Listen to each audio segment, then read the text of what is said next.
During the last decades, mainstream economics has advocated for a paradigm of reductionism. Make some assumptions.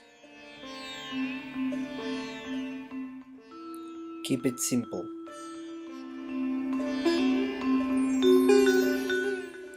Economic models try to simplify a world that is too complex for limited understanding.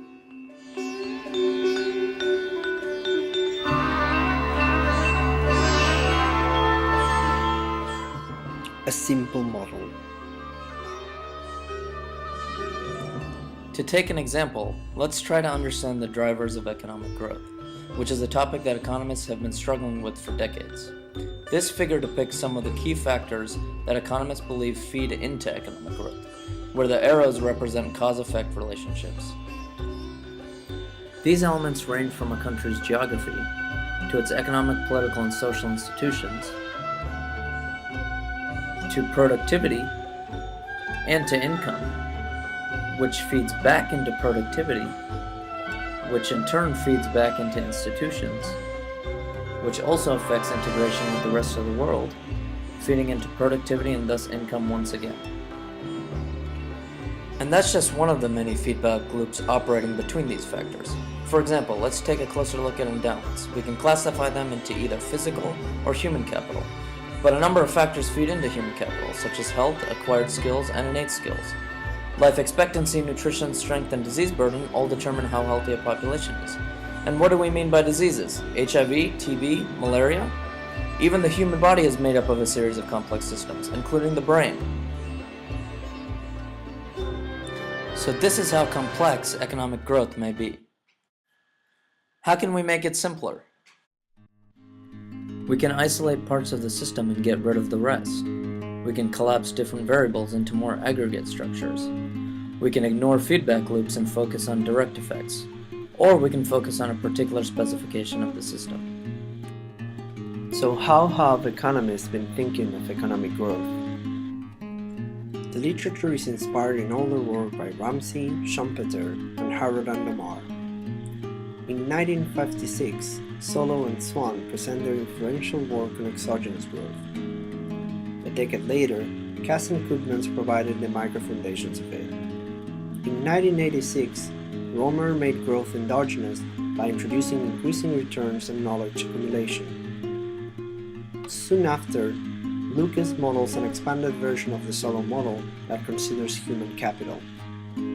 Johnson, Manueli, and Rebello built on his work to study the effects of policy and trade. Grosman and Heldman and Ahion and Howitt provided a richer framework of the endogenous growth process inspired in the older ideas of creative destruction and quality ladder.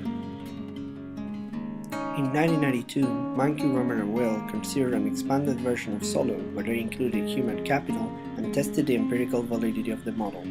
They found their specification explained a large fraction of the observed differences in long-run income between countries.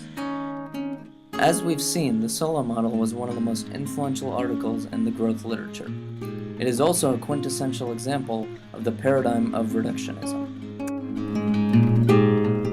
Here are some of the assumptions of the Solow model. The economy is closed. There is a constant and exogenous savings rate. There is constant and exogenous population growth. There are two inputs, capital and labor. Only one good is produced. There is constant and exogenous productivity growth. There are constant returns to scale.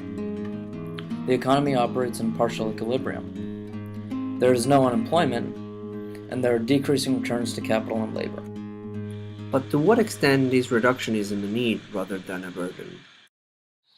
The predictive capacity of economic growth models still remains quite unclear, and economists are still struggling to find solutions that bring sustainable growth. So what has gone wrong? Maybe we're leaving aside an important part of the problem, or we're collapsing structures that contain valuable information. We may be ignoring indirect effects, or focusing on the wrong description of the world. Perhaps the problem lays in the limits of reductionism, as Barabasi suggests, and the key is to deal with complexity instead of pretending it doesn't exist. But the question becomes then, can we tackle complexity? For many years, we have a very pessimistic view of the answer to this question. But thanks to the technological innovations that change our capacity to collect data and the advances in network science, a new era has begun. Consider, for example, the World Wide Web, a system of complex interactions between millions and millions of documents. In 1999, Barabasi and Albert showed that we could trace a model as complex as that using only two assumptions. First, we assume that new nodes appear in the network. Second, the new nodes connect with higher probability with those nodes that are more connected. How can we apply these ideas for thinking of economic growth? Traditional way economists have been thinking about development, trying to make sense of a very complex world, is by aggregating stuff into few things. Like, instead of talking about apples and motorcycles and haircuts, they talk about GDP.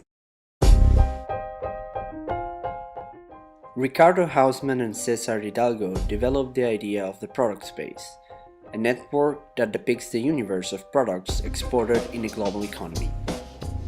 Each node represents a product. The product space network was formulated based on which products are close to each other. This proximity is in turn derived from the idea of revealed comparative advantage. The basic idea is that a country has a relative comparative advantage in a product if it exports that product more than the entire world does.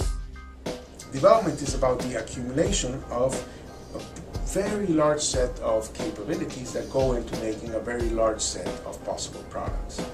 Countries that have many of these capabilities are able to make many things, so they will tend to be more diversified. So rich countries are more diversified.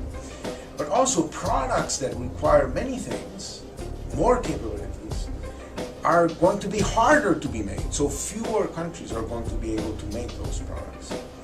Using this simple trick that countries that have more capabilities are more diversified, products that require more capabilities are going to be made by fewer countries. Combining these things, we found out a way of indirectly measuring how complex is the capability space of countries. And we found that our measures of the complexity of the capability space of countries has an enormous capacity to explain how rich the countries are, how much they'll grow in the future, what they'll be able to produce in the future, and so on. Let's take a look at how the product space evolved for the case of Vietnam. During the last 25 years, Vietnam has experienced significant economic growth.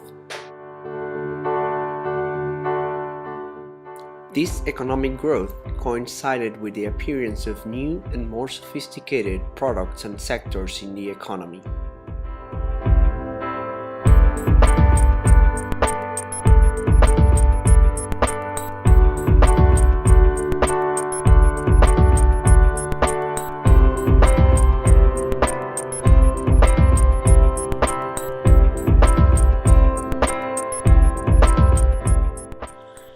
But even the product space can't tackle all of the complexity involved in growth.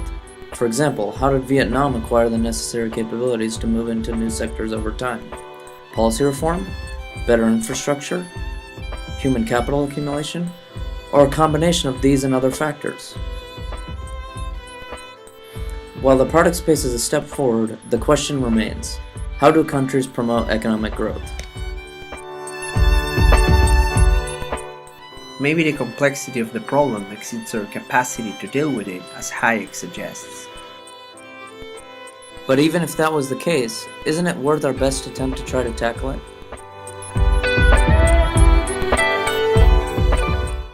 What we know for sure is that we need to approach the problem in a different way. Keep thinking. Keep learning. Keep trying new things.